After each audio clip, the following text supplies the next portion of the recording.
दिल्ली के Rajendra Nagar IAS coaching centre में हुए हादसे के बाद छात्र सड़क पर उतरे। दोषियों पर कार्रवाई की मांग करते हुए छात्र धरने पर बैठ गए। छात्रों ने एमसीडी के खिलाफ भी प्रदर्शन किया।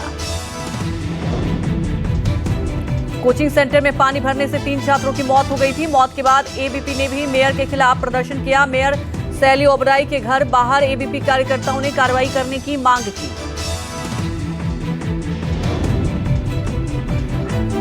दिल्ली कोचिंग सेंटर हादसे के बाद पुलिस ने अब तक 2 लोगों को गिरफ्तार किया। पुलिस कोचिंग सेंटर के मालिक अभिषेक गुप्ता और कोऑर्डिनेटर को गिरफ्तार किया। 14 दिन की न्यायिक हिरासत में भेजे गए दोनों आरोपी।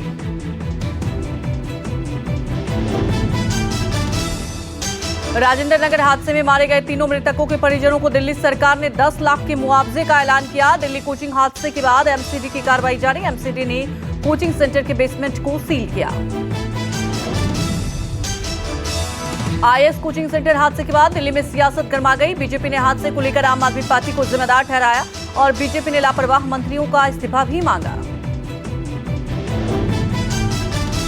राजधानी दिल्ली के राजेंद्र नगर में शनिवार को एक कोचिंग सेंटर में बेसमेंट में पानी भर जाने के कारण 3 स्टूडेंट्स की मौत हो गई। इसमें 2 छात्रा जबकि 1 छात्र शामिल है।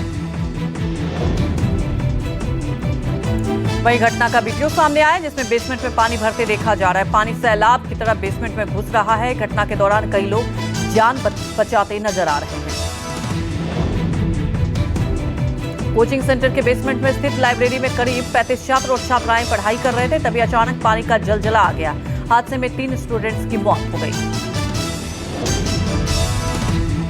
यूपी में आज से विधानसभा का सत्र शुरू हो रहा है। सरकार मानसून सत्र में 2024-25 का पहला अनुपूरक बजट पेश करेगी। इसके साथ ही सरकार कुंभ की तैयारियों के लिए भी बजट आवंटित कर सकती है। विधानसभा सत्र से पहले यूपी विधानसभा के अध्यक्ष ने सर्वदलीय बैठक बुलाई। विधानसभा के अध्यक्ष सतीश महाना ने भी सभी दलीय नेताओं से सदन की कार्यवाही सुचारू रूप से चलाने के लिए सहयोग करने की अपील की। विधानसभा सत्र से पहले सपा ने भी विधायकों की बैठक बुलाई। बैठक में सभी नेताओं को मिलकर नेता विपक्ष के लिए माता प्रसाद पांडे को चुना। माता प्रसाद पांडे अब यूपी विधानसभा में नेता प्रतिपक्ष होंगे। यूपी में नेता प्रतिपक्ष बनाए जाने पर बीजेपी सांसद सुधांशु त्रिवेदी ने अखिलेश यादव पर निशाना साधा। उन्होंने कहा यूपी के 2 लड़कों में से अब एक लड़का बड़ा हो गया है। दिल्ली में दूसरे दिन भी बीजेपी मुख्यालय में बीजेपी शासित राज्यों के मुख्यमंत्रियों के साथ अहम बैठक हुई। पीएम मोदी ने इस बैठक में गुड गवर्नेंस पर जोर दिया और सभी राज्यों में कहा कि वो एक दूसरे की बेस्ट प्रैक्टिस के मॉडल को लागू करें। मुख्यमंत्रियों के साथ हुई बैठक में प्रधानमंत्री ने केंद्र सरकार की सभी योजनाओं के 100% लक्ष्य प्राप्त करने के लिए मिशन मोड में काम करने के लिए कहा। बैठक में पीएम मोदी, अमित शाह सहित कई नेता मौजूद रहे।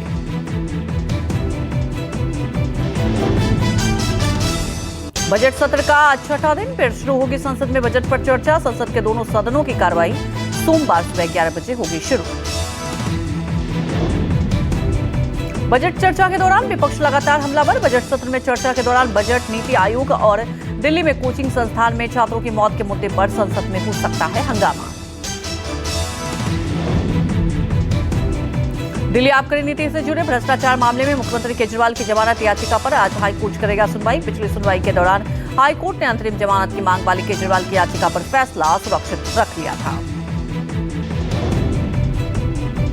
आबकारी नीति और भ्रष्टाचार के मामले में आप नेता मनीष सिसोदिया की जमानत याचिका पर आज सुप्रीम कोर्ट सुनवाई करेगा। पिछली सुनवाई में सुप्रीम कोर्ट ने नोटिस जारी कर सीबीआई और ईडी की सिसोदिया की जमानत याचिका पर जवाब दाखिल करने को कहा था।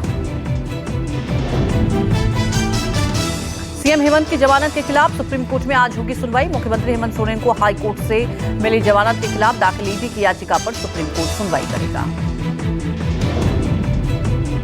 बिहार में आरक्षण के फैसले को हाईकोर्ट रद्द किए जाने के खिलाफ बिहार सरकार की याचिका पर सुप्रीम कोर्ट आज सुनवाई करेगा। बिहार में नीतीश सरकार के वंचितों, आदिवासियों और पिछड़े वर्गों के लिए आरक्षण को 50% से बढ़ाकर 65% कर दिया था। बिहार में लगातार गिरते पुलों को लेकर सुप्रीम कोर्ट में दाखिल याचिका पर आज सुनवाई होगी। याचिका में बिहार सरकार को राज्य के सभी मौजूदा और निर्माणाधीन पुलों का स्ट्रक्चरल ऑडिट कराने का आदेश देने की मांग की गई है। आज इलाहाबाद हाईकोर्ट अफजाल अंसारी मामले पर फैसला सुनाएगा। राहत नहीं मिलने पर सांसदी जाने का खतरा मंडराया। अफजाल अंसारी ने 4 साल की सजा को रद्द किए जाने की मांग को लेकर हाईकोर्ट में याचिका दायर की थी।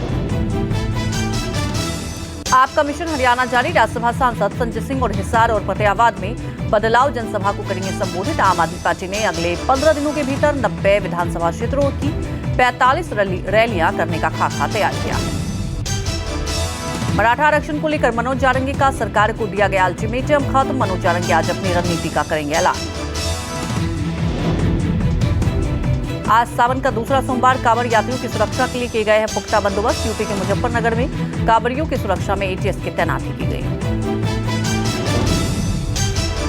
प्रधानमंत्री मोदी ने कल 112वीं बार मन की बात की और पीएम मोदी ने एक बार फिर जन सरोकार से जुड़े मुद्दों पर राय रखी और मैथ्स ओलंपियाड में भारत की धाक जमाने वाले छात्रों से बात की।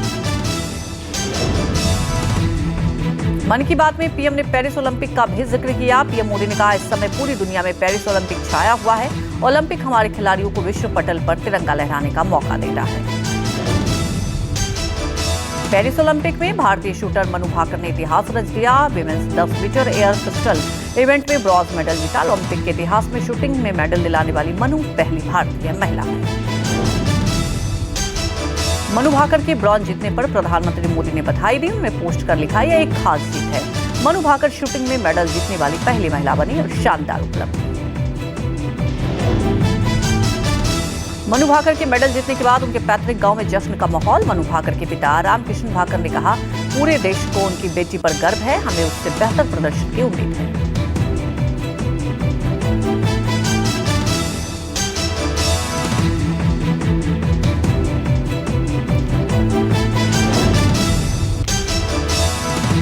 देश भर में मानसून का कहर जारी। अलग अलग राज्यों में मूसलाधार बारिश से आम जनजीवन अस्त व्यस्त। राजस्थान, मध्य प्रदेश, उत्तराखंड, गुजरात, महाराष्ट्र समेत अन्य राज्यों में बारिश के कारण हुआ है काफी नुकसान।